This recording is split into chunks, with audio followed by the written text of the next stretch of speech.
Hello, everyone and everything. Everybody and nobody. Everyone and no one.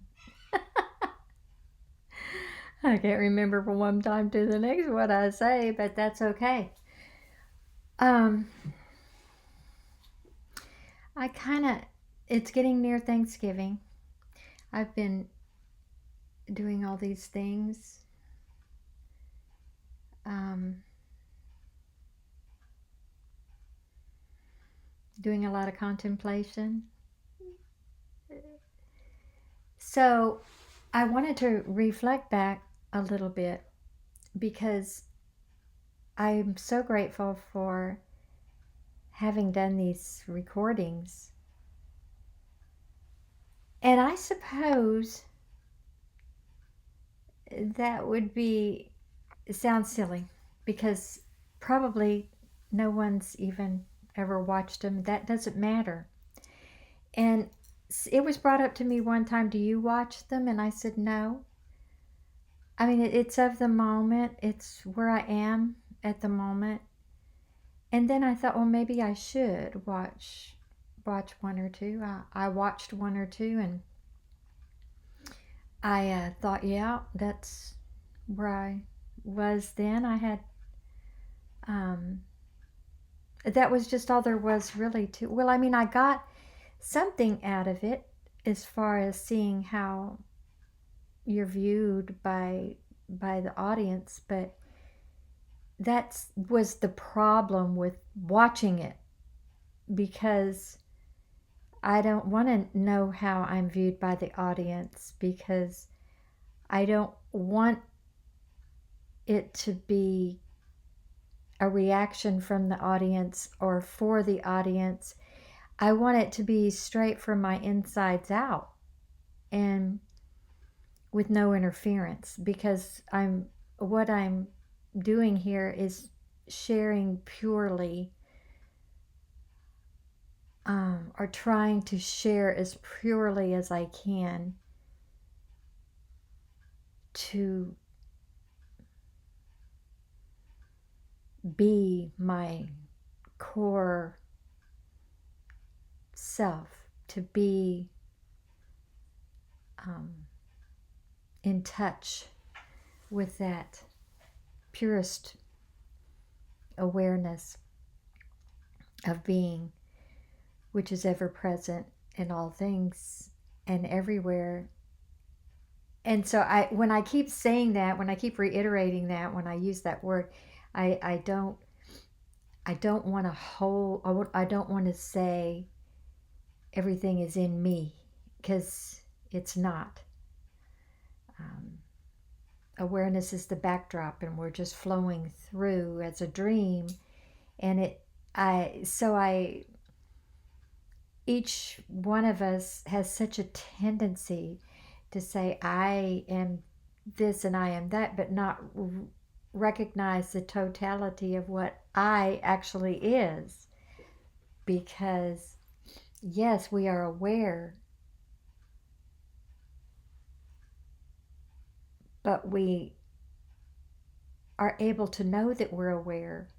And that's the tricky part that we don't pay attention to, or that, well, it's reflecting back to my childhood and how I actually felt like I was this oneness with the universe, but I was withdrawn. I was inside of myself. I lived inside of myself. I watched everything go by. I watched my circumstances out there. I didn't ever feel a part of anything. I was definitely separate. And yet I felt big inside and very little on the. I felt very small as a person and very big on the inside. Whatever that means. Anyway, that's how I felt because I lived in my feelings. So being grateful for these videos is starting from the beginning, because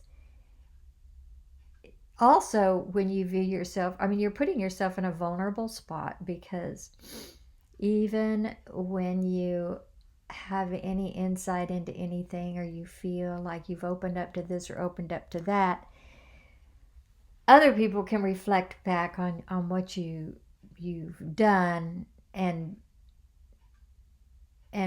connect you to that in a judgmental kind of way.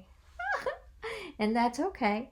That's where they are. That's where people are. I love everybody. That's not, but I mean, and myself included, right? And we all go through that. We all do that, even accidentally. It's such a part of our conditioning.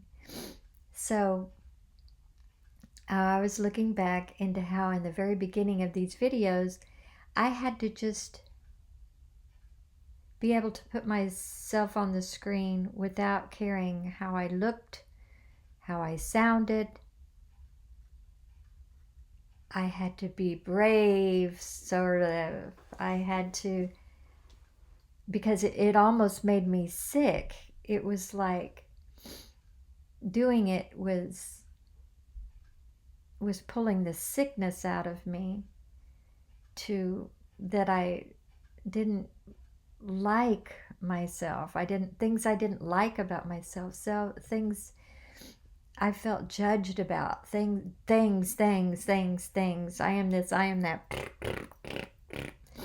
Anyway, so in the beginning I would just video every day and put myself in all my life situations, just waking up, when I'm doing my exercise, when I don't really have anything to say, when I'm just being me and being able to put it on the video, it was very beginning and tender and vulnerable, and until I got used to it. And then I thought, who cares what I look like? I mean, I had to get to where I didn't care. I didn't care what other people saw. And of course, not many people saw. I'm sure some did that I wouldn't have wanted to. And that made me a little sick. I'm like, oh my gosh, I didn't want anybody to see, but some people see, and no telling what they think. What judgment comes up. Well, it doesn't matter. I had to keep doing it and keep doing it until until that wasn't a part of it, all of this. So that's pretty cool. I'm very thankful for that, because that's helped me in so many ways in expression, and it's just feeling happy. Anyway, so it's just bringing me closer to that purity of being, actually, and the purity of awareness, and not, we're covered up so thickly with everything that it was just a part of that process. So then the next thing, I was like, okay, now I'm feeling better about being on film. So then I thought, well, I wanted to share this sharing that Rupert does, that's given so much to me and given so much to others, and it needs to be out there in the world, blah, blah, blah. And it's true. That's true. The sharing does. The sharing needs to be known, so we're not ignorant about a part of ourselves that we're hiding in this society, in this world, society, this universe, this world of things. We're hiding behind the things, and we don't know who we really are. So this ignorance needs to be unveiled so that we can know ourselves, truly know ourselves, right? So I wanted to do that. So I thought, okay, I just started blurping out things Rupert shares. And I did that and just opened myself up to vulnerability on the video. and I was mimicking and trying to say things Rupert says in his own way, in my own way, I mean, say what Rupert says in my own way, and yet using all of his words because I couldn't think of other ones. And it felt so awkward and so, gosh, I don't know what word to put to it. It's almost intimidating. It was, I'm not Rupert, of course, just me, right? So I know that. Anybody that's watching knows that. And so it felt very vulnerable, and I did it anyway. And that was good because it helped me start just taking Rupert Spira's sharings and viewing the practical implications for myself and the things that are opening up in me. I am so thankful for those sharings that Rupert and Kyra do. I just feel like I was so ready for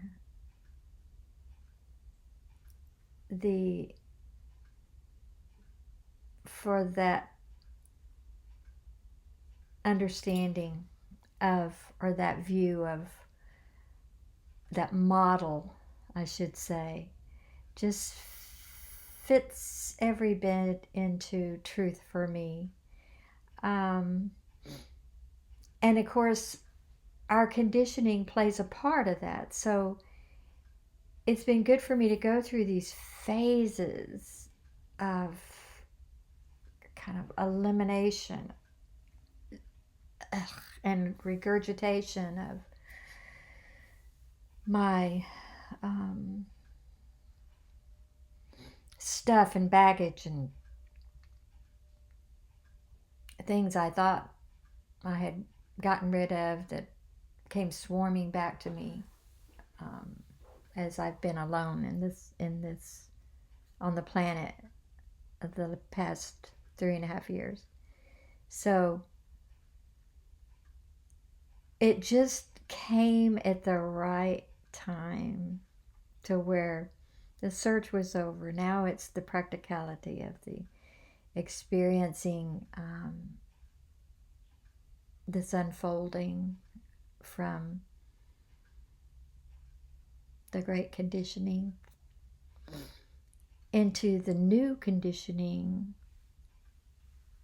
the transferring into the new conditioning of myself through being. Being is reconditioning me, and I am definitely allowing that,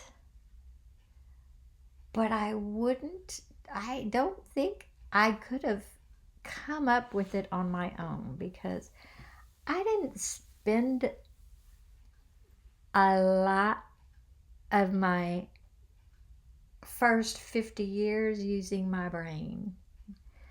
I was inside my feelings, the sensations. So I guess you would say I was in my body, but my mind was, thoughts were passing on by, and I guess you could say I could get creative, but I didn't. And I did reason things out creatively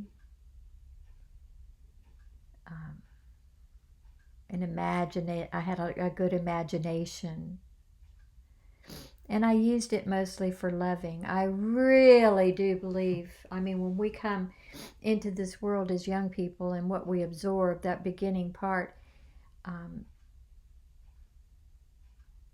I didn't feel people loved me. And so I had a way overbalance of looking for love.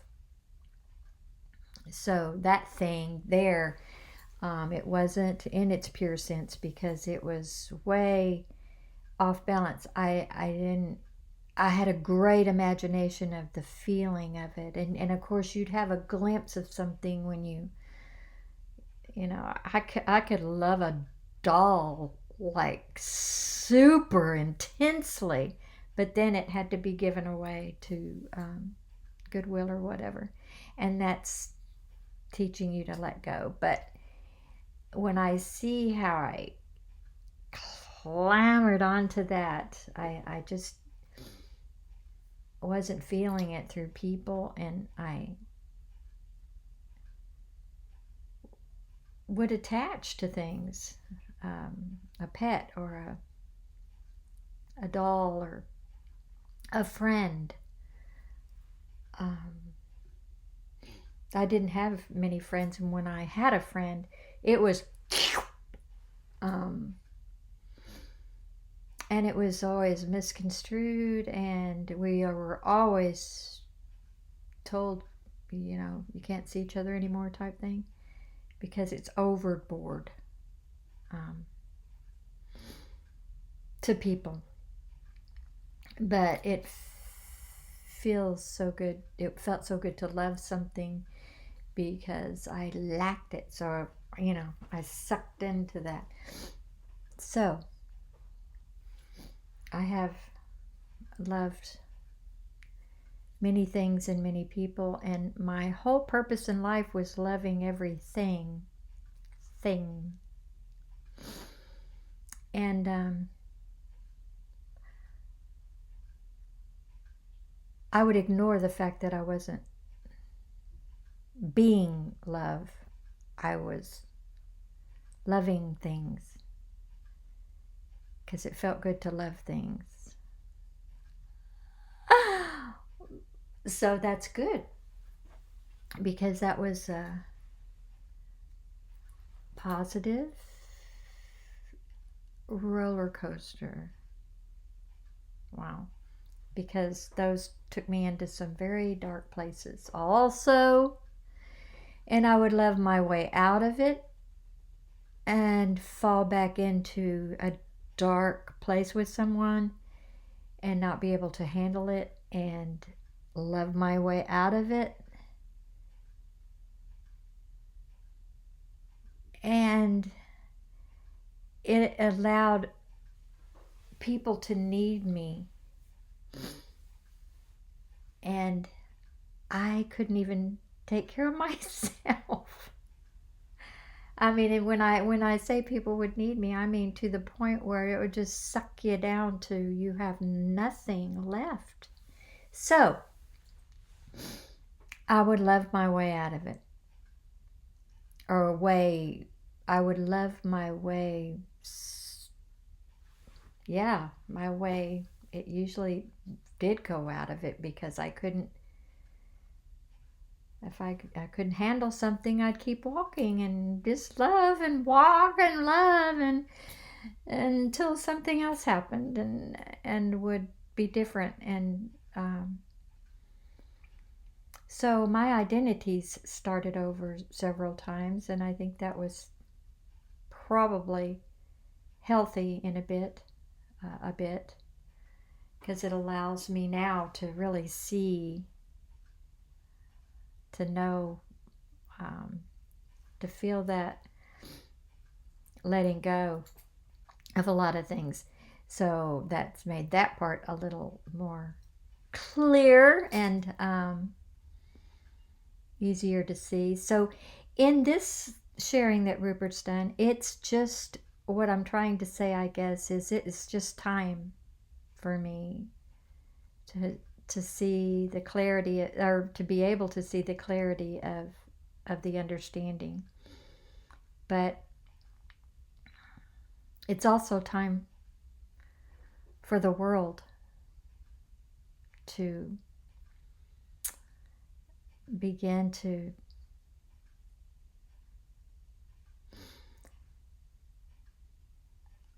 open up and see the ignorance of not being able to be aware that you're aware. And I hear so much of people, and myself included. Anytime I say people, I mean, we all go through these things. But this big part, I did have an advantage of being inside myself a lot. So in a way, it's a trap, because inside yourself isn't the same as your pure being, because you're in your feelings, and that's a thing, and your thoughts, and that's a thing, and so you're in these sensations, which is better. It's a good thing, but I think you're still. I was very separate. I felt like as a separate being, because my feelings were enclosed in my limitations, and very much so.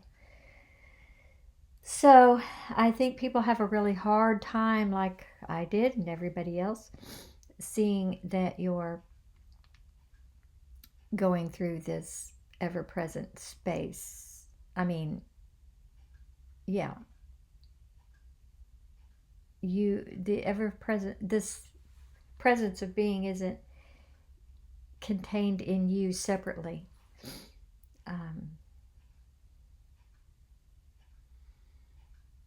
You are it. It's not you.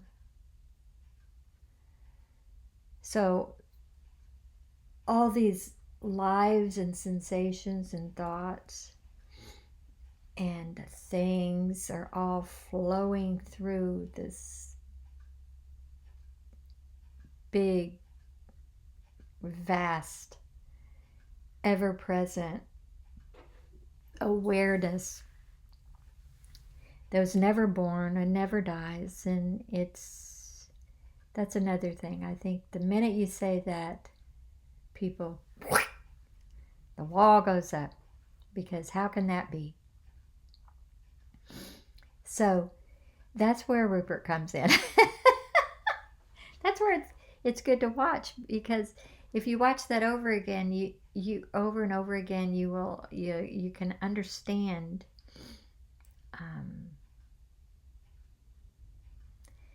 You can understand that experientially,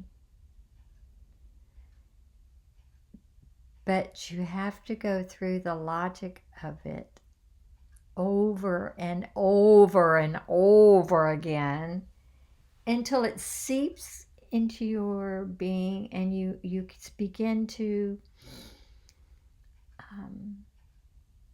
believe in your experience, because you're getting deep enough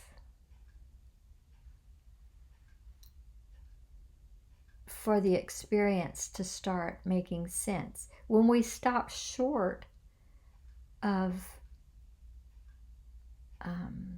when we stop short of looking at our experiences, we don't trust them, because they're still in that conditioning part of us.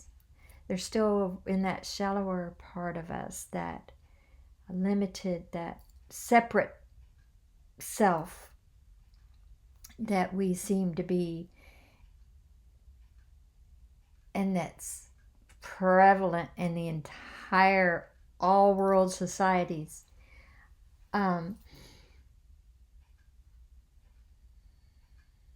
But when we put this understanding of awareness and being aware that you're aware into these different scenarios of understanding and different ways of looking at it, and through your own experience, which means that you really have to sit with something and get beneath all the stuff that you have on top, and all the things you do, all the things you say, all the things you think, all this identity, this thick identity that you have from conditioning, um, that's where people get into the meditation, because they're trying so hard to get through that layers and layers of that conditioned self, so that they're able to, because when you start getting through those layers, you begin to feel the difference, and you kind of can't stop trying, you can't stop kind of looking at it. So you, once you get started, after a certain amount of time, you start opening up and seeing you look back and go, oh, I feel differently. That didn't bother me like it used to. That, little things start happening. So then you're sitting with that self, reflecting on yourself deeper and deeper. And it helps with those Rupert's guided meditations, or Kyra's guided meditations, to help look at these things, because you can spend time with them helping you get through the layers through a third party kind of way. It's like a way that they've put together so beautifully, that if your conditioning tells you that's corny and this is stupid and I can't do that, well then, you got a ways to go to get through that, to saw through that identity. But we ever so need to do that. We ever so need to do that. Everybody does. The more we can help each other do that through the love of caring about each other,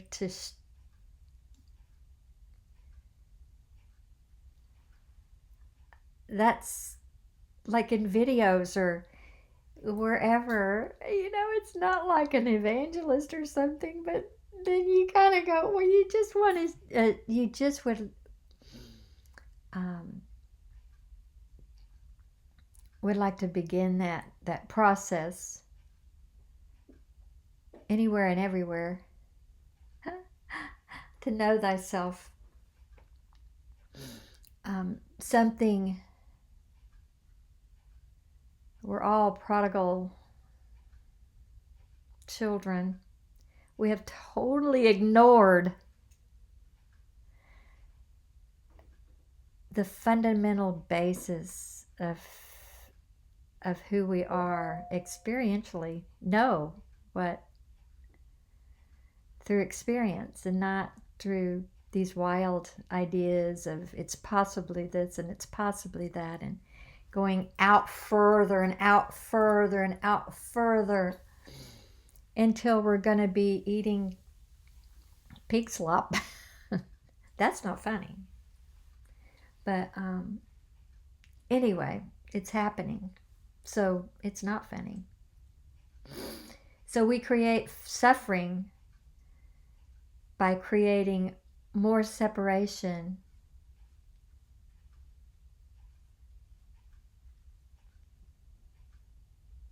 So I want to not do that. So if I work on opening this thick conditioning on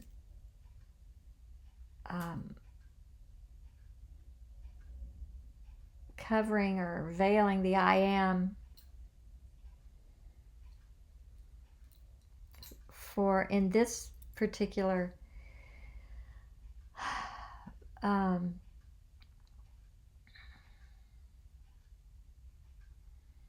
identity of mine that I'm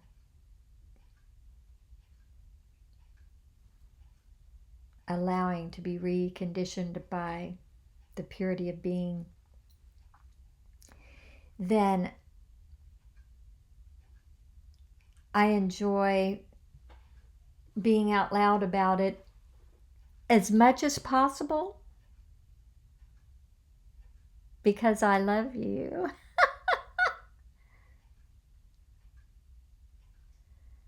I have an overflowing love for you.